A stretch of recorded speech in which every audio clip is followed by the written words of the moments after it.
C'est ça la réalité. Allez lire l'histoire depuis les indépendances jusqu'à aujourd'hui. Vous allez les voir, vous allez mieux les comprendre. C'est des vendeurs d'illusions. Le seul moyen que nous avons pour aller de l'avant, c'est de nous baser sur nos lois, sur nos textes. C'est seulement ça qui va nous libérer. C'est ça qui va vraiment nous libérer. Ces vendeurs d'illusions, ils ont trouvé des milliards fatals. Ils mettent la main dedans. Ils signent des accords juste pour se maintenir au pouvoir et ils se croient forts. Mais ils finissent toujours par tomber et on fait 10 pas en avant, en arrière. C'est ça le problème de ce continent. Si vous voulez mettre fin, si nous voulons vraiment transformer ce pays, ce continent, chacun de nos pays, c'est à travers nos textes et nos lois. La CEDEAO a besoin des réformes. Il faut réformer cette organisation. Il faut réformer la CEDEAO. Excellence Bassirou Diomaye Faye, réformer la CEDEAO pour retrouver la confiance des peuples. J'ai entendu ce monsieur, ce tricheur, Franklin Yamsi, dans l'une de ses vidéos où il dit pourquoi on parle des élections. Vous voyez ces gens-là? Juste parce que le monsieur, il a on lui donne quelque chose, c'est-à-dire, mais je comprends, hein, je comprends, le monde est comme ça. Le monde est comme ça. Ils n'ont pas de dignité, ils n'ont pas de moralité. C'est des voyous, des moins que rien, ces gens-là. Et vous les voyez, ils sont habillés, ils jouent aux intellectuels, alors qu'ils sont ils sont des délinquants. Des délinquants. Et ils vont vous dire, ah, non, on ne va pas faire les élections. Vous imaginez ça? On ne va pas faire des élections. Mais vous savez, le principe même des élections, c'est quoi? C'est respecter le peuple. Vous imaginez que nous sommes ensemble dans une famille et quelques-uns se lèvent pour dire nous allons vous diriger avec les armes, avec la force. Et ça, est-ce que c'est humain? Est-ce que c'est humain? Est-ce que ça, c'est la civilisation? Les gens se croient toujours dans les casernes. Vous imaginez? Un peuple qui n'a pas le droit de voter, c'est un peuple humilié. C'est un peuple humilié. C'est un peuple qui vit dans l'humiliation.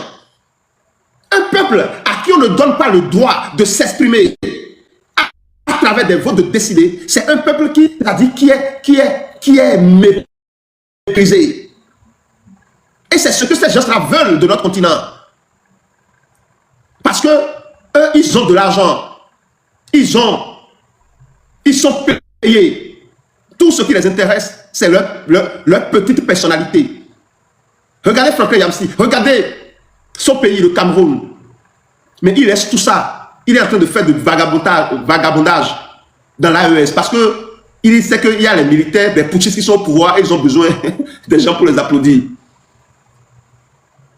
Il laisse son peuple souffrir sous la dictature des Biya. Il raconte des conneries. Oh, quel dommage. Oh, quel dommage. Chers amis,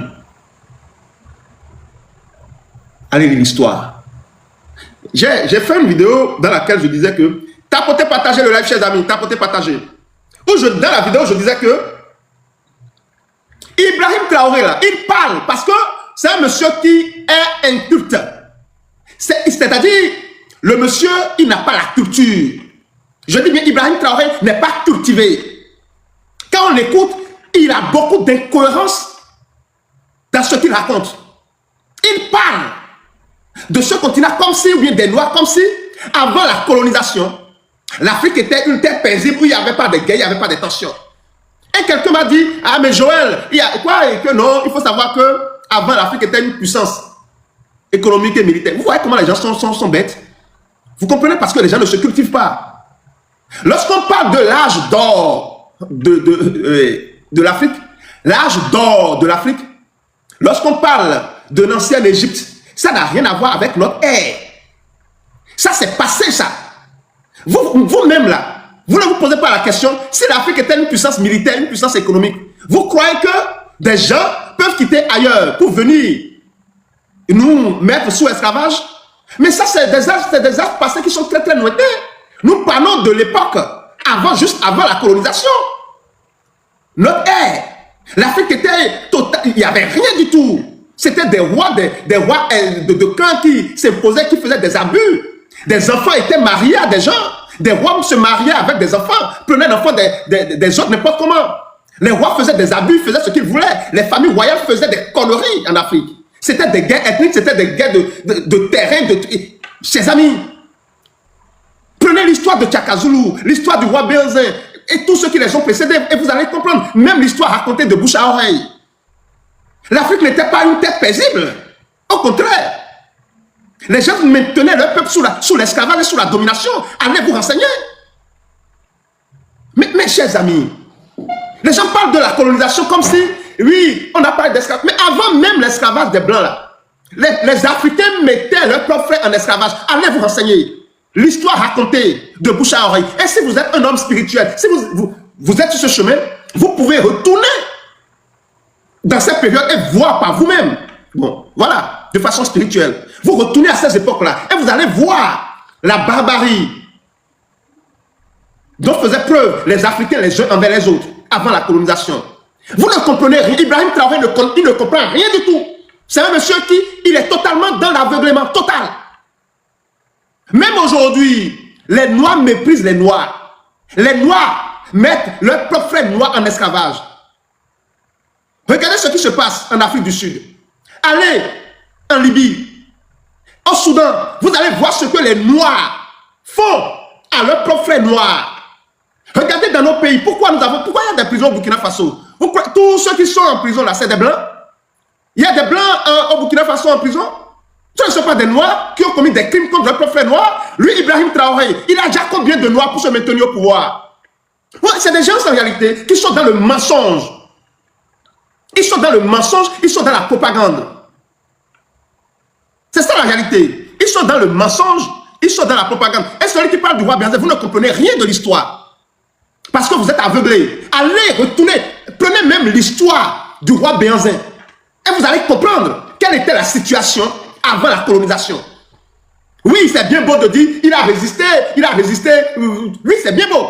Mais avant la colonisation, ce que ces messieurs-là faisaient là, à leurs propres frères, allez vous renseigner, vous allez comprendre que ce n'est pas la colonisation qui a amené la méchanceté, la haine, la sorcellerie en Afrique. Mais la méchanceté, la haine, la division, l'esclavage était en Afrique avant la colonisation. Ce n'est pas une question de race. C'est l'homme qui est mauvais. C'est l'homme qui a le mal en lui. Peu importe sa race.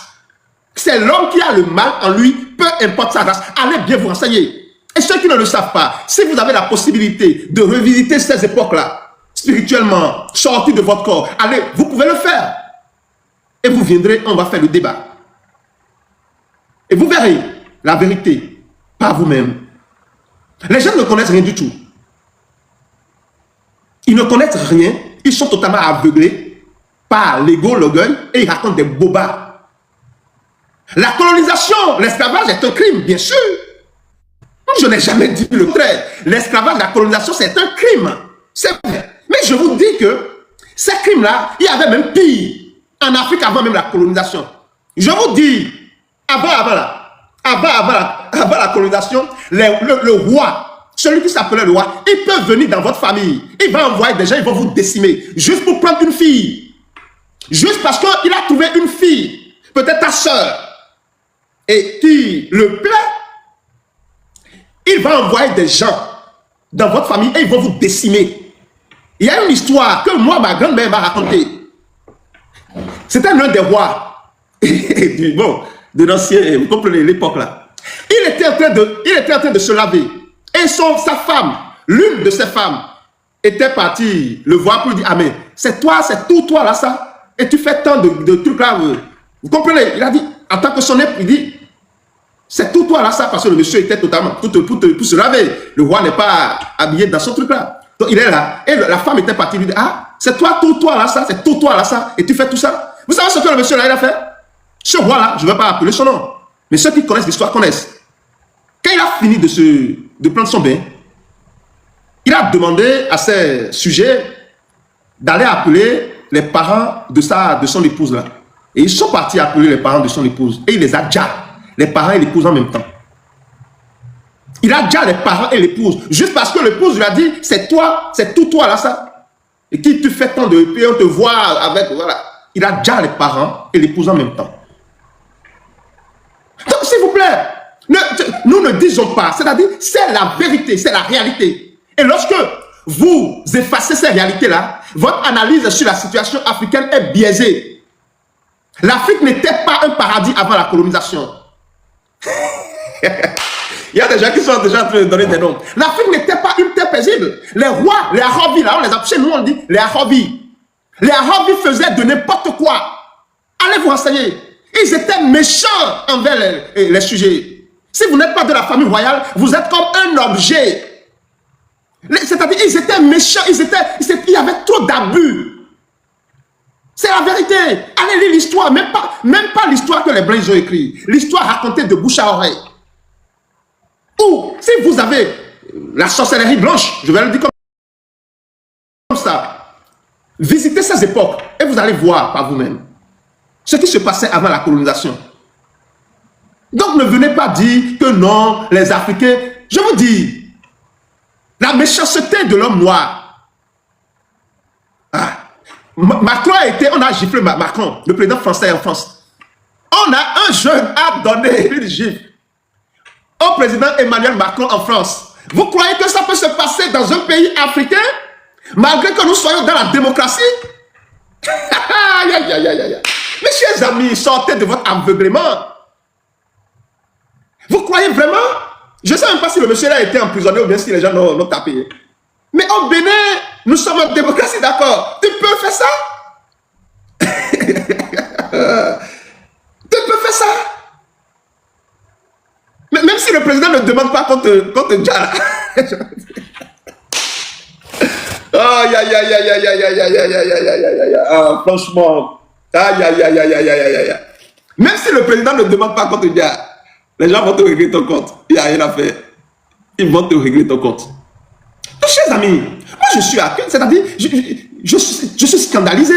Lorsque j'entends ces petites parler comme si l'Afrique était une terre, alors que les guerres ethniques, les guerres claniques, c'est-à-dire, c'était ça. L'histoire de Tchaka Zulu même est là que vous pouvez lire. L'histoire de Tchaka Zulu. Le monsieur faisait tellement de guerres, tellement de désordre. Il demandait même à ces sujets de courir, de dépasser les chevaux. Si tu ne le fais pas, on te jatte. Mes chers amis, il y avait trop d'atrocités, trop de barbarie.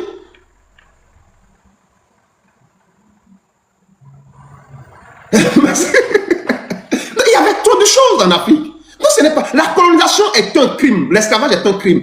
Oui, c'est vrai. Mais n'oubliez pas également les crimes qui existaient avant ces événements, ou bien je ne sais pas comment on va les appeler. Mes chers amis, vous voyez les gens comme Fon Yassingé là. Vous les prenez pour qui? C'est des gens en réalité qui sont comme. C'est-à-dire, c'est l'incarnation de ces Africains, de ces rois qui torturaient leur peuple. On peut aller plus... c'est des gens qui ils torturaient leur peuple. Ils faisaient du mal. C'est des gens qui sont prêts à avoir des alliances, qui créent des alliances avec d'autres personnes, des forces occultes, des forces du mal, pour torturer leur peuple, pour opprimer leur peuple. Mais c'est ce que Fon Yassingé fait. Et ils se maintiennent au pouvoir. La civilisation,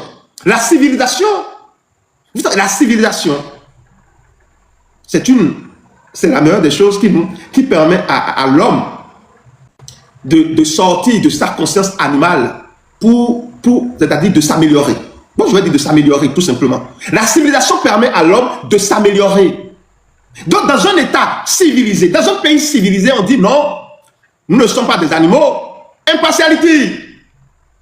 Bonsoir à vous, merci beaucoup. Dans un état civilisé, on dit ah non, nous ne sommes pas des animaux. Personne n'a le droit de prendre le pouvoir par la force. Ah, nous allons établir des lois, nous allons établir des règles. Pourquoi il y a les 10 commandements? C'est parce que pour vivre ensemble, il faut des lois.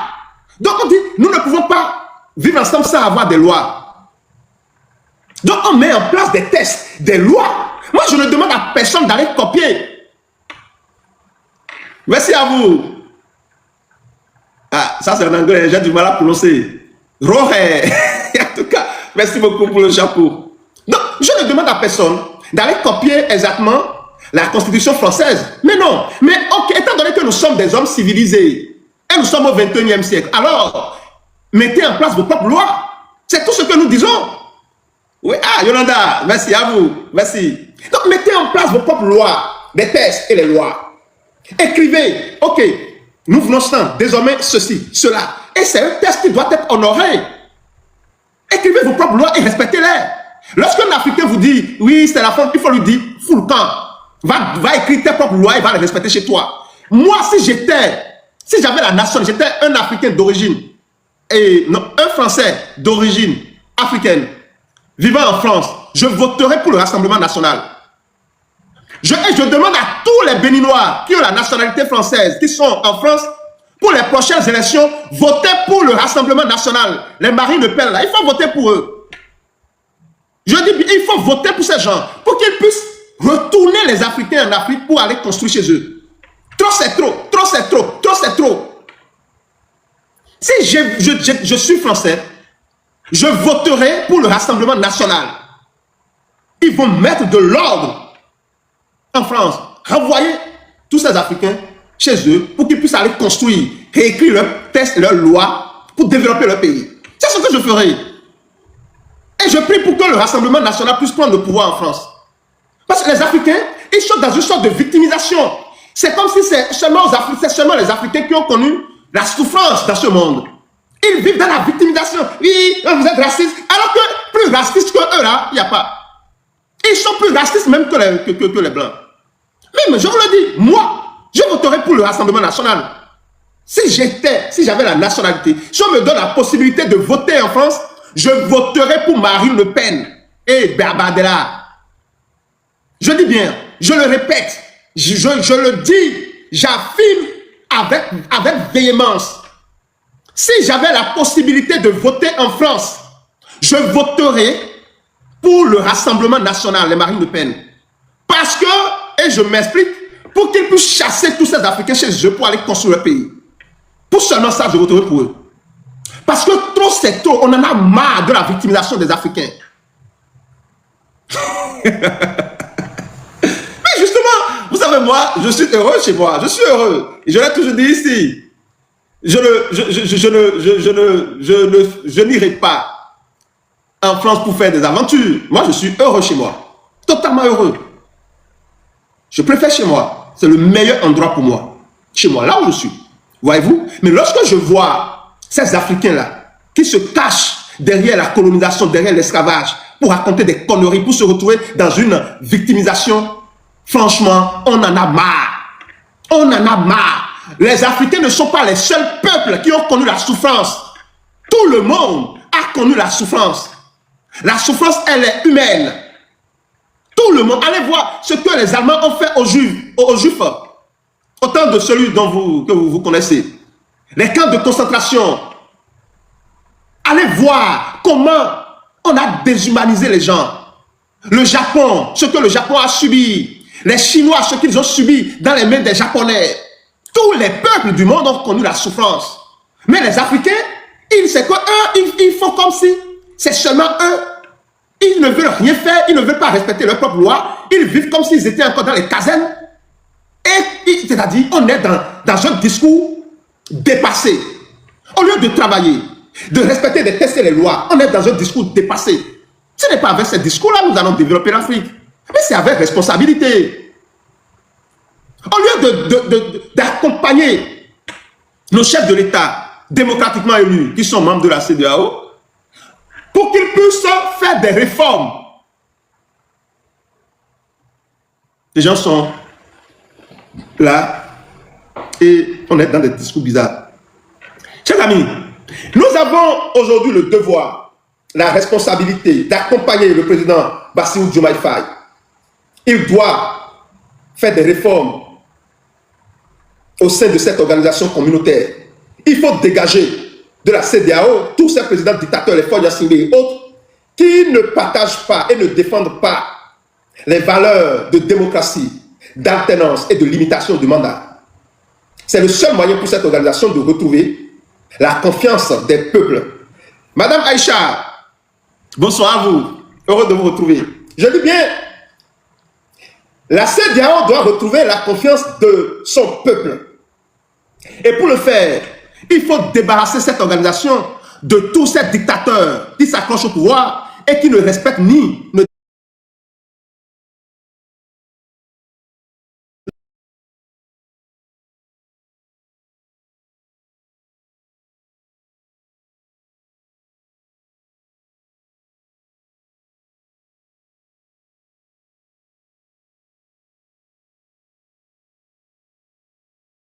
de la géopolitique mondiale. Rien du tout. Ils sont au lieu de parler économie, de parler de comment créer des emplois, les gens sont là, on nous a fait ceci, les blancs, ils ont fait, ils parlent animalier, il parle de parc animalier où on a mis des Ivoiriens dedans, des conneries. Chez nous, même en Afrique, là, vous connaissez le phénomène de Vidomégon, où les enfants placés, c'est-à-dire, des gens vont dans les villages, ils vont chercher des enfants, des jeunes filles ou bien des jeunes garçons, des familles, pour que ces enfants-là puissent les aider dans leur ménage. Allez voir comment ces femmes traitent ces enfants de Vidomégon, des enfants placés là. Allez voir comment les Africains, je vous dis, ceux qui parlent de l'esclavage, je vous, en ce moment même, il y a des femmes qui vont dans des villages pour aller chercher des enfants d'autrui, pour que ces enfants-là puissent les aider dans leur ménage. Allez voir comment ces enfants sont traités. Et vous allez vous rendre compte qu'il y a pire qu'esclavage. Et ce sont les Noirs qui se font ça. Allez voir comment ils traitent ces enfants, les enfants d'autrui en Afrique. Allez voir. Et vous allez voir que ce n'est pas une question de blanc. Les Noirs sont pires. Donc, ces discours-là, c'est des discours pour endormir ceux qui sont déjà endormis, des gens qui sont comme eux, qui ne se cultivent pas. Ce n'est pas pour des gens civilisés, des gens conscients. Voyez-vous, ce n'est pas pour des gens conscients. Si vous voyez quelqu'un prendre le pouvoir d'État par la force, c'est un traître, c'est un voyou, c'est un délinquant. Au XXIe siècle, ces comportements-là sont inacceptables. Lorsque des individus, des brebis galeuses, après avoir fini leur mandat, cherchent à faire d'autres mandats, sachez que c'est des traîtres, c'est des irresponsables, c'est des délinquants. Sinon, normalement, au XXIe siècle, on ne devrait plus assister à ces errances en Afrique. Merci beaucoup à vous, chers amis. Continuez, nous allons recevoir ceux qui veulent vraiment devenir. Ceux qui veulent intervenir, merci d'envoyer votre demande. Nous avons M. Zach qui est là, toujours au rendez-vous. Madame Aïcha, merci beaucoup à vous. Il y a M. Zach qui est là. Il y a Esther Choc qui est là aussi. Chides ou c'est la France, moi je ne comprends pas. Noupo, merci à vous. Alors, ceux qui veulent intervenir, merci d'envoyer votre demande. Et voilà. Merci beaucoup à vous, Madame Aïcha. Donc, ce dont nous avons besoin, c'est d'avoir des tests, c'est d'avoir des lois. Il faut avoir des tests, il faut avoir des lois et il faut les respecter. C'est tout ce que nous on dit. C'est notre position. Les gens me demandent, tu proposes quoi? Je dis, allez leur dire, au lieu de bavarder là, d'avoir des discours creux, ils n'ont qu'à écrire leurs propres lois, leurs propres tests et de soumettre ça à leur peuple. Et ils n'ont qu'à les respecter. Assimi Goïta, il a pris le pouvoir, il est là depuis 6 ans. Combien de fois il a touché la Constitution? Et pourtant, lui-même, ce qu'il a touché, il n'a jamais respecté. Pourquoi on peut faire confiance à des gens comme ça? Khalif Salchal, bonsoir à vous, merci de nous rejoindre. Alors, monsieur Zach Mazar. Oui, bonsoir mon très cher frère, monsieur Joël, bonsoir à tous les auditrices et les auditeurs qui nous écoutent. Merci encore une fois de développer beaucoup de thèmes, dont les principaux concernent notre président Joe Maïfal, qui a pris la responsabilité de la CEDEAO. Je lui souhaite d'abord la bienvenue et beaucoup de succès dans cette nouvelle fonction, car il hérite d'une CEDEAO qui est totalement très malade, une CEDEAO fractionnée, une CEDEAO où il y a des personnes qui ne respectent même pas la constitution de leur pays, et une CEDEAO où des États dirigés par, des putschistes prennent leur population en otage. Donc tout cela, nous sommes contre cela. Donc d'abord beaucoup de succès à monsieur le président Joe Maïfal pour qu'au moins il puisse imposer le droit de respect de la Constitution, la limitation des mandats surtout, et l'alternance démocratique à la tête des États. Ce sera vraiment un très grand succès pour lui s'il arrivait à faire cela. Donc, le cas du Togo est tellement très pathétique. Nous tant que cela dure, les Togolais ont subi toutes les affres de souffrance et une dictature féroce de 38 ans de père et une dictature illégitime et illégale de force de pendant presque 21 ans. Nous disons que trop c'est trop. Donc la fonction principale du nouveau président de la CEDEAO monsieur le président Diomaye Faye, c'est de faire respecter la constitution, le respect des constitutions dans les pays de cette zone-là. Parce que sans alternance, s'il n'y a pas alternance, il n'y en aura pas un progrès, il n'y en aura pas une prospérité et il y en aura toujours des souffrances des exilés, des déplacés, et c'est ce que nous devons lutter contre. L'Afrique doit se développer, c'est-à-dire bien sûr que l'Afrique, de par le passé, comme tu l'as dit, a subi l'esclavage, a subi la colonisation, mais nous ne devons pas nous cantonner sur cela. Cela relève du passé, mais nous devons nous en servir pour que cela n'y arrive plus. Cela n'y arrive plus. Donc si, en tant qu'Africains, nous nous efforçons à faire respecter nos constitutions, à faire respecter la dignité humaine, à faire respecter, c'est-à-dire nos textes, nos populations vivraient bien chez elles, elles vont s'épanouir là-bas et il y a des richesses qui vont servir à toutes nos populations. C'est de ça qu'il s'agit. Mais comme vous le savez, ceux qui prennent le pouvoir par la force, quand ils viennent, ils ont déjà une manne et ils mettent la main sur cette manne-là, ils en jouissent, eux et leur famille, et ils poussent les autres, c'est-à-dire à l'exil. Ils tuent même, ils emprisonnent. C'est le cas au Togo, où les Togolais ne sont pas libres de s'exprimer, les Togolais ne sont pas libres de se rassembler, les Togolais ne sont pas libres de demander un changement, les Togolais sont livrés à eux-mêmes. Et quand vous parlez, on met la main sur vous. Il y a beaucoup de Togolais qui sont kidnappés. Il y a beaucoup de Togolais qui sont illégalement dans les prisons. Et il y a des Togolais dont même, c'est-à-dire les familles ne savent même pas où les personnes détenues sont. Donc tout cela... Mais est-ce que, monsieur Zach, est-ce que vous croyez que... Non, j'espère que... Je sais que vous suivez très bien l'actualité politique dans la sous-région. Est-ce que vous croyez que monsieur Bassirou Diomaye Faye, il aura... cette détermination-là, d'apporter ces réformes-là, et voilà, au sein de l'organisation. Est-ce que selon vous, il pourra le faire?